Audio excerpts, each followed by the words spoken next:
Coming up today, following in the footsteps of the men's team, South Korea wins gold in the women's archery team event at the Rio Olympics. Team Korea also scoops one silver medal in men's judo.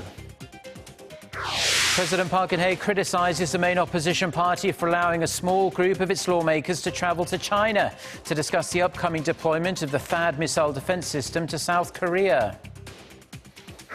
Plus, dozens of people have been killed in Mexico after landslides sparked by heavy rain from a hurricane. Stay tuned for these stories and more.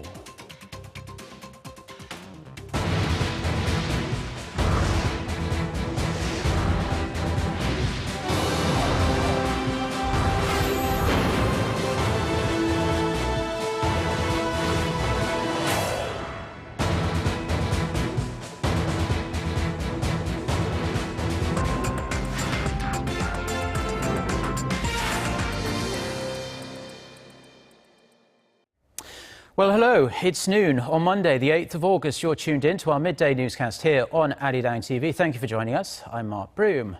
And where else could we start but in Rio, where the 2016 Olympics is well underway, and Team Korea won its second gold medal on Sunday in the women's team archery event. The golden performance makes it 8 Olympics in a row that Korea's female archers have taken the gold medal. Let's get more on that and the rest of the day's action from our Incheon, who is joining us live and covering the games for us. Incheon, another really exciting day for South Korea. Most definitely, Mark. At this point, it seems we expect nothing less than perfection from Korea's aero experts, be it the men's or women's team.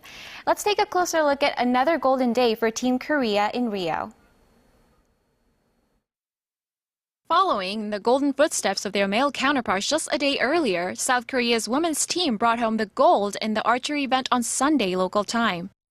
Proving the nation's invincible spirit, the star-studded trio of Choi Mi-sun, Jang Hae-jin, and Ki Bo-bae defeated Russia 5-1 in the final match. Anticipation hit its peak when Che and Ki both hit bullseye in the beginning round of the first set to settle any nerves. It was a smooth follow-up afterwards for the fierce trio, while Russia, the 2015 world champions, were shaken by a missed shot that fetched only 6 points. Considering Korea's female archers have won the gold in every Olympics since 1988, this 8th consecutive triumph, while truly remarkable, was envisioned by many. After winning 2 golds at the 2012 London Olympics, Ki Bo-bae has a chance to become the first archer to ever win 4 golds in the field if she wins the individual competition in Rio. However, it isn't all about Ki. All 3 Korean archers are expected to shine in the individual round, scheduled to take place from Monday to Wednesday local time. And we're not done with the medal counts. Other Korean athletes have been performing well in Rio as well. The nation scooped 2 more medals, 1 silver and 1 bronze in men's judo and women's weightlifting in Sunday's action. Kim Mo-kyun has the details. South Korean weightlifter Yoon Jin-hee won bronze in the women's 53-kilogram category on the second day of the Rio Olympics. Yoon lifted 88 kilograms in the snatch and 111 kilograms in clean and jerk for a total of 199 kilograms. At first, she looked to be on her way to 4th place, but as Chinese Lee Ya-jun, the 2013 world champion, bombed out in the clean and jerk and failed to post a total, Yoon moved up to the 3rd place, taking the bronze medal.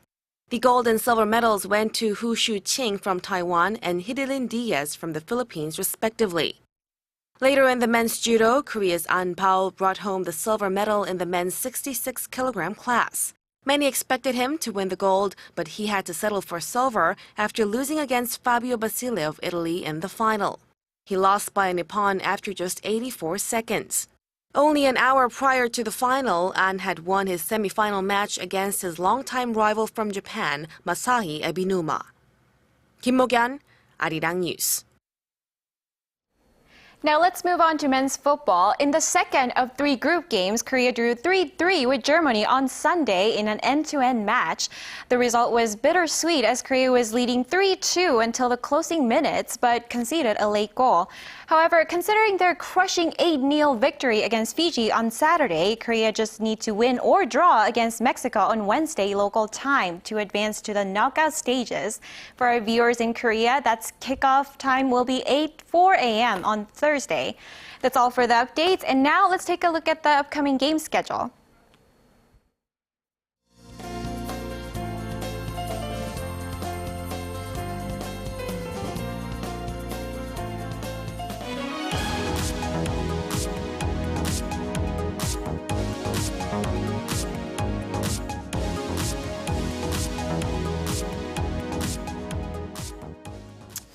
Now, we're going to stay in Rio, and Korean athletes striving for national glory aren't fighting alone. A group of Korean nationals who live in Brazil have banded together to offer the kind of enthusiastic and colourful support Korean fans would give them back home. Shin Se-min reports from Rio. The banners and flags, the red t-shirts, even traditional musical instruments are among the symbols of the Korean spirit brought to Rio to cheer on the nation's athletes. Some 100 Korean nationals living in Brazil have gathered in Rio on the first day of the Summer Olympics to watch and cheer on Team Korea. Despite driving 8 straight hours from Sao Paulo, these Korean superfans are none the worse for wear. We all are here because of Korea. I'm so thrilled to be watching the Olympic Games. I hope our cheers will help our athletes win. My heart is filled with emotion, just being able to see Korean national team here, halfway across the globe. And we are here to support the Team Korea, especially the Judo team. From the unbounded enthusiasm shown through the Korean traditional folk dance Pungmul to the interminable chants between events, Korean fans do all they can to support the team. Our enthusiasm and our cheering will give the team a boost and hopefully help them bring home a good result. The team may be half a world away from their fans back in Korea, and the time difference doesn't help. But they won't be alone over the next 2 weeks as they work to bring home the victory, and the cheering squad will be right there the whole way, helping convey all the support they have back home. Shin Se-min, Arirang News, Rio de Janeiro. Now, the entire Russian team has been banned from taking part in the upcoming Rio Paralympic Games following the country's doping scandal. The International Paralympic Committee's announcement is in sharp contrast to the IOC's earlier decision to allow the governing bodies of individual sports to decide whether Russians could compete in the Olympics.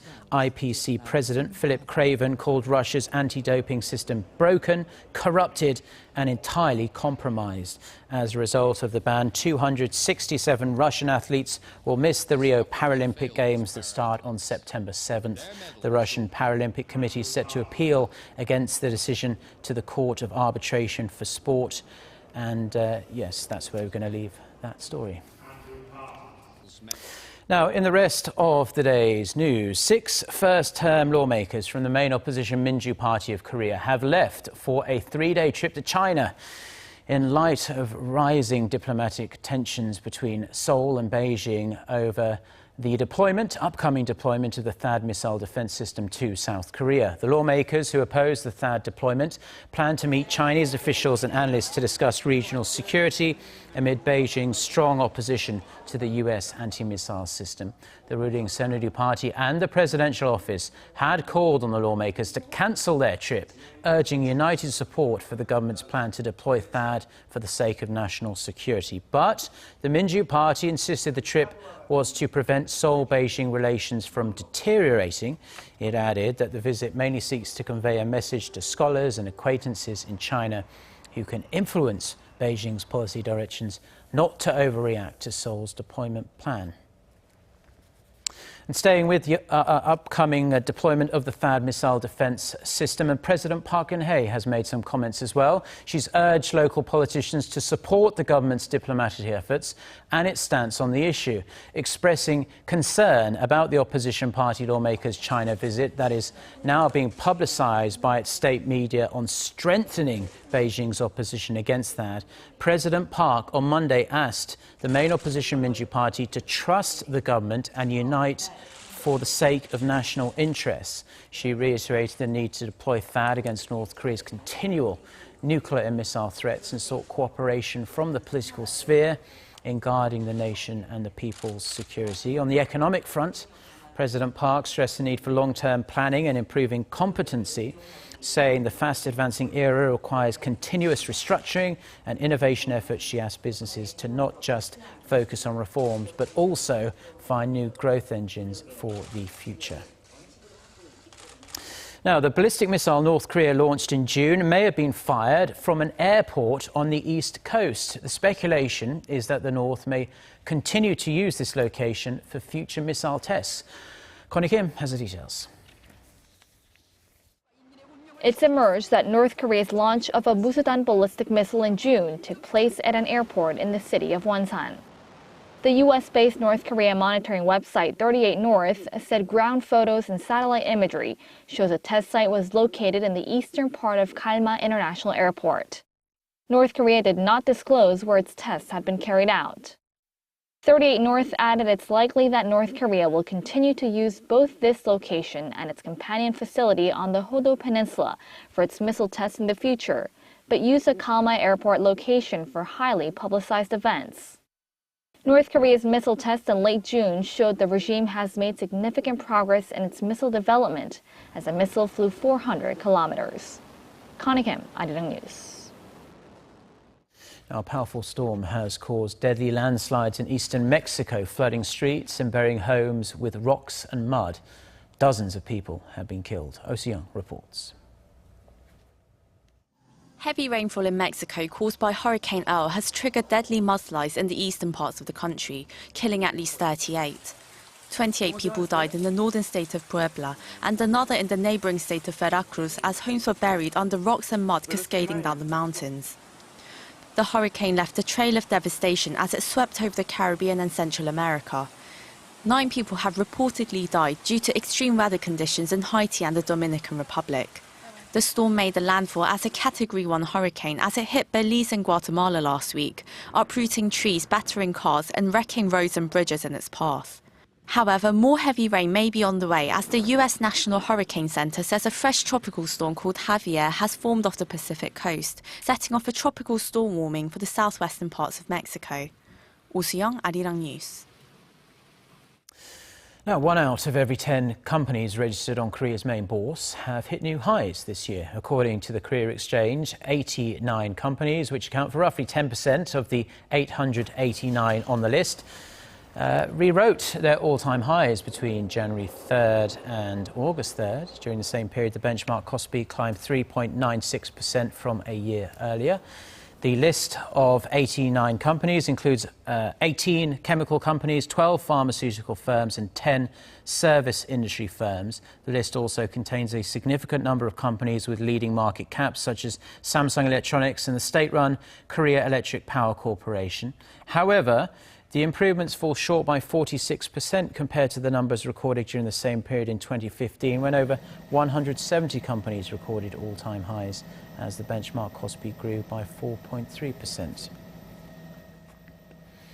Now, it looks as though the scorching hot conditions here in Korea will continue throughout the rest of this week, even though autumn was technically supposed to have begun on Sunday, according at least to the traditional East Asian calendar. Korea's weather agency says today will be just as hot and humid as recent days, with most of the country under heat wave warnings. The high in Seoul is projected to hit 34 degrees Celsius, while Gwangju and Daegu will both get up to 35.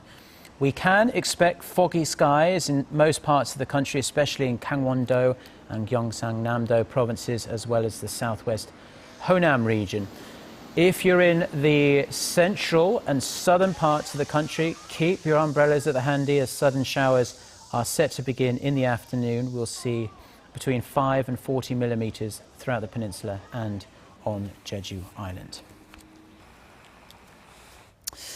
Incheon International Airport has claimed a great many honours since it opened 15 years ago, but it seems Korea's gateway is still hungry for excellence. Hwang Ho-jun has this report.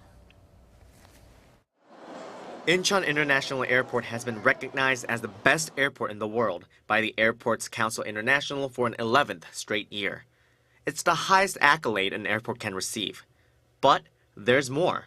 The airport has also surpassed the 500 million mark for accumulated number of visitors and has the 8th highest international passenger traffic in the world. It means they're doing their job very well and that it is easy to navigate and that people are helpful. The airport strives to impress its customers with amenities such as premium duty-free shops, a quality medical center, a movie theater, and even a spa. Visitors can also experience Korean culture through the multiple cultural events scheduled throughout the day. However, a great amount of effort is necessary for the airport to maintain its high standard of service. Complacency does not seem to be an issue. I'm coming back next year, looking forward to it, and I expect that the things that I like will still be here, and I'll be surprised by something new. The airport has also had to overcome its share of challenges. Earlier this year, there were a couple of embarrassing security breaches and luggage mishandling incidents. The airport is already reaching its maximum capacity, which is the main cause of those mishaps. But we'll be able to prevent issues like these, as we'll get much more breathing room when the third phase of our construction project is done in 2017. The project includes a second terminal, which will allow the airport to support over 62 million passengers and 1,000 flights a day. The airport has also signed an agreement to build a resort called Inspire, with completion set for 2020. The facility will include 6-star hotels, theme parks, shopping centers, and a casino, all practically adjacent to the airport. Winning the Best Airport Service Quality Award for 11 consecutive years is an impressive accomplishment. But there are still hurdles to overcome, and Korea's flagship airport plans to continue to evolve and put the needs of its customers first. Hwang Ho-jun, Arirang News, Incheon. Well, that's where we are going to leave it on this Monday lunchtime here in Seoul. I'm Mark Broom. Thank you as always for tuning in to our news bulletins. We're going to be back throughout the day with more newscasts. Our next scheduled one coming up at 3 p.m. Korea time. So until then, goodbye.